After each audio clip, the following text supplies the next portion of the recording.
Assalamualaikum warahmatullahi wabarakatuh. Selamat berjumpa kembali adik sekalian. Kali ini kita akan belajar tentang bearing, seal, dan gasket. Materi ini sebagaimana pada mata pelajaran pengetahuan dasar teknik otomotif merupakan kompetensi dasar yang kedua dari terakhir yang akan kita pelajari. Tentunya dari sekalian sudah pernah mendengarkan tentang istilah bearing, seal, dan gasket. Berikut ini kita akan bahas secara garis besarnya tentang tiga komponen yang umum digunakan di permesinan. Jadi tujuan kita mempelajari ini, setelah selesai mengikuti pembelajaran ini, Anda atau siswa diharapkan mendapat mengklasifikasikan jenis bearing, kemudian dapat menjelaskan spesifikasi bearing, dapat mengklasifikasikan jenis seal, menjelaskan spesifikasi seal. Siswa dapat mengklasifikasikan jenis gasket dan dapat menjelaskan tentang spesifikasi gasket. Nah, ketiga komponen ini pada mesin dipasangkan untuk mengurangi gesekan.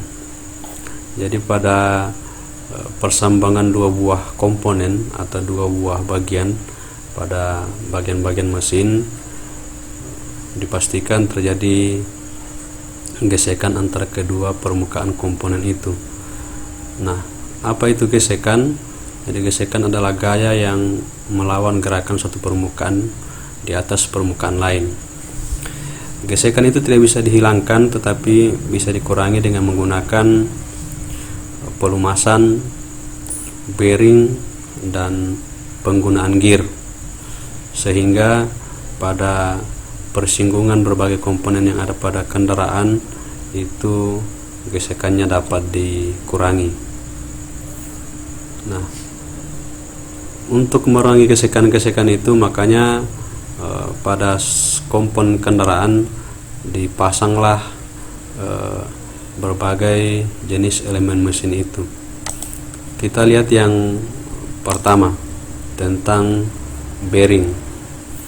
Bearing atau Anda biasa mendengar dengan istilah bantalan, atau kalau merupakan komponen dari benda berputar yang berfungsi untuk memperkecil bidang gesek antara dua benda, misalnya poros dengan dudukannya. Nah, bearing itu ada berbagai jenis yang sering kita temui pada bagian-bagian kendaraan pada saat melakukan pembongkaran. Nah, fungsi dari bearing adalah untuk menahan atau mendukung suatu poros agar tetap pada kedudukannya. Jadi benda yang berputar dipasangkan pada bearing agar tetap berada pada sumbu putarnya. Nah, bearing itu ada beberapa macam, ada yang berbentuk peluru atau roller, di mana jenis bearing ini memiliki gesekan yang jauh lebih kecil daripada jenis bearing luncur. Seperti pada gambar ini, contoh bearing belah yang biasa kalau kita lagi overhaul kita temui pada bagian mesin, misalnya pada metal duduk. Kemudian kalau jenis bantalan atau ball bearing, roller, kemudian needle, bantalan jarum, ini biasa kita temui pada saat melakukan pembongkaran pada transmisi. Kita lihat satu persatu. Jadi ball bearing atau bantalan bola adalah sebuah bantalan gelinding yang menggunakan bola-bola baja sebagai media gesekan antara komponen yang diam dengan komponen yang bergerak, seperti pada gambar yang ada ditampilkan. Jadi di dalam itu ada semacam kelereng atau bola baja yang disusun sedemikian rupa sehingga mengurangi gesekan. Yang kedua, ada jenis silinder bearing, juga merupakan bantalan gelinding yang menggunakan silinder-silinder baja sebagai media gesekan antara komponen yang diam dengan komponen yang bergerak, seperti pada gambar. Jadi yang tadi ada bentuk bola kayak kelereng, sekarang bentuk memanjang silinder bulat yang juga terbuat dari baja. Kemudian yang ketiga, barrel bearing atau bentuk tong, adalah juga bentuk bantalan gelinding yang menggunakan pipa-pipa baja sebagai media gesekan antara komponen yang diam dengan komponen yang bergerak. Dan ada taper bearing atau bentuk kerucut. Bentuknya seperti pada gambar ini, dia sisi luar dan sisi dalamnya tidak memiliki atau berbeda diameternya sehingga dia berbentuk kerucut. Dan yang terakhir ada needle bearing atau bentuk jarum. Jadi dia memanjang bulat sehingga dikatakan sebagai needle atau jarum. Ini biasa kita temui di komponen-komponen pada transmisi. Nah, bearing itu memiliki kemampuan aksial dan radial sehingga menentukan jenis bearing yang digunakan pada sebuah komponen. Kemudian ada juga bearing yang menerima beban kombinasi, baik itu berputar dan termasuk ikut berputar dengan poros. Kemudian ada beban dari samping, ada beban dari depan. Berikutnya komponen kedua adalah seal. Seal itu pada mesin atau pada komponen mesin kita kenal ada dua jenis yang biasa digunakan. Ada yang berbentuk statis dan ada yang berbentuk perapat yang dinamis. Seperti pada gambar, tentu ada yang pernah melihat contoh-contoh seal seperti pada gambar. Jadi ada yang bisa dibongkar-bongkar, diganti, dan ada yang permanen seperti menggunakan liquid gasket atau semacam lem. Fungsi dari seal itu paling tidak ada 5. Yang pertama, menjaga kebocoran pelumas. Ini pada bagian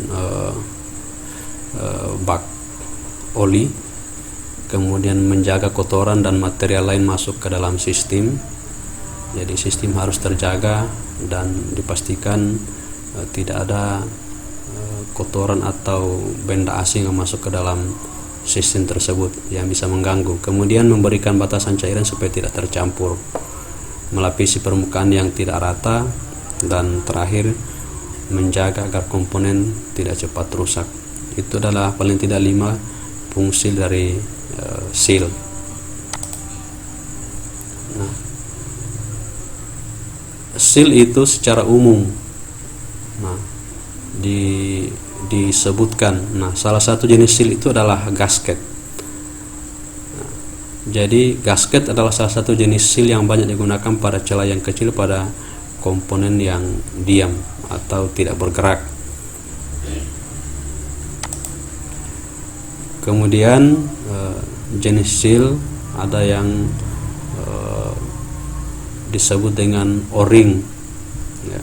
Jadi berbentuk cincin, berbentuk bulat, yang sangat lunak, yang terbuat dari bahan alami atau karet sintetik, atau kadang juga dari plastik. Dalam pemakaian O-ring, jadi sekarang kita bisa melihat di bagian-bagian persambungan mesin seperti pada bagian pelumas. Nah, di O-ring untuk penyekat pada aplikasi yang bertekanan tinggi, misalnya 5500 kilopascal, sering O-ring ditambahkan dengan backup ring. Jadi backup ring untuk mencegah kebocoran yang ditimbulkan oleh adanya celah antara kedua permukaan. Pressure backup ring biasanya terbuat dari bahan plastik yang berfungsi untuk memperpanjang usia O-ring. Jadi kalau ada bagian yang bertekanan, kadang-kadang O-ring itu ditambahkan dengan backup ring untuk memperkuat daya persambungan antara kedua bagian itu. Kemudian jenis-jenis seal, ada namanya lip seal, adalah jenis seal yang masuk dalam kelompok dynamic seal atau dinamis, yang lebih banyak digunakan pada konstruksi alat berat seperti pada gambar, memiliki alur dan dirancang untuk menerima semua jenis kondisi pengoperasian. Masih lip seal,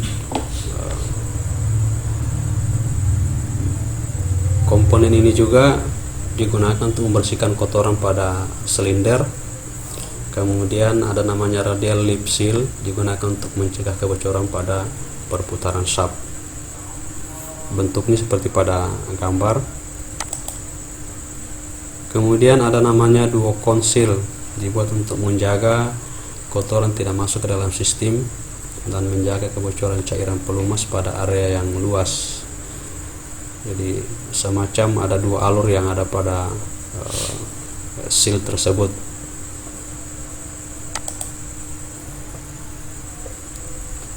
Berikutnya adalah gasket. Jadi gasket ini adalah salah satu jenis dari seal.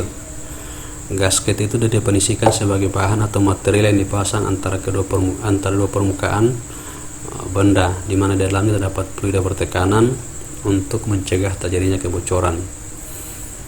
Jadi ketika di dalam sebuah bidang ada fluida yang bertekanan, misalnya oli yang bertekanan, maka bagian luarnya itu diberikan gasket untuk mencegah terjadinya kebocoran. Bahan-bahan pembuatan gasket itu umumnya sebagaimana yang pernah kita lihat adalah dari rubber gasket atau dari karet.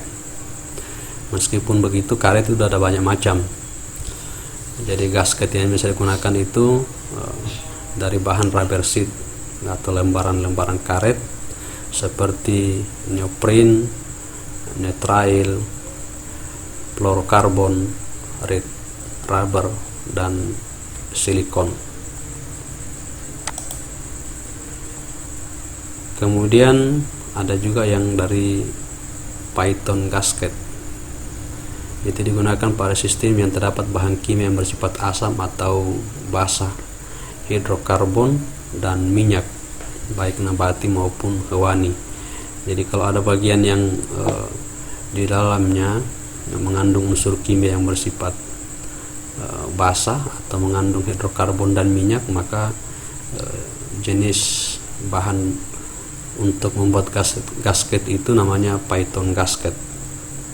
Nanti kita identifikasi pada materi selanjutnya. Kemudian ada namanya PTPA ya, atau Teflon gasket, merupakan gasket yang paling banyak dikenal karena bersifat multifungsi. Teflon memiliki ketahanan yang baik terhadap berbagai bahan kimia termasuk hidrogen peroksida. Kemudian ada grafit gasket. Grafit fleksibel, tahan terhadap panas. Selain itu, gasket jenis ini juga tahan pada kondisi yang sangat asam dan basah. Jadi bentuknya sama dengan ini yang ada di gambar ini. Jadi serat, sama dengan serat kertas pada permukaan, kayak kardus pada permukaannya. Kemudian ada namanya IPDM, ethylene propylene monomer atau M class rubber. Jenis gasket ini tahan terhadap ozon, sinar ultraviolet, minyak alami, dan berbagai jenis bahan kimia. Saya kira ini pembahasan yang atau contoh-contoh singkat dari 3 jenis komponen yang biasa kita jumpai pada saat melakukan overhaul engine, baik itu bearing, seal, dan gasket. Nah, bagian akhir dari pembelajaran kita ini ada kuis sebanyak 5 nomor. Silakan Anda jawab setelah mengikuti atau melihat video pembelajaran ini, kemudian ditulis di kertas, nanti di-upload melalui grup WhatsApp. Sekian, selamat menikmati dan selamat belajar. Assalamualaikum warahmatullahi wabarakatuh.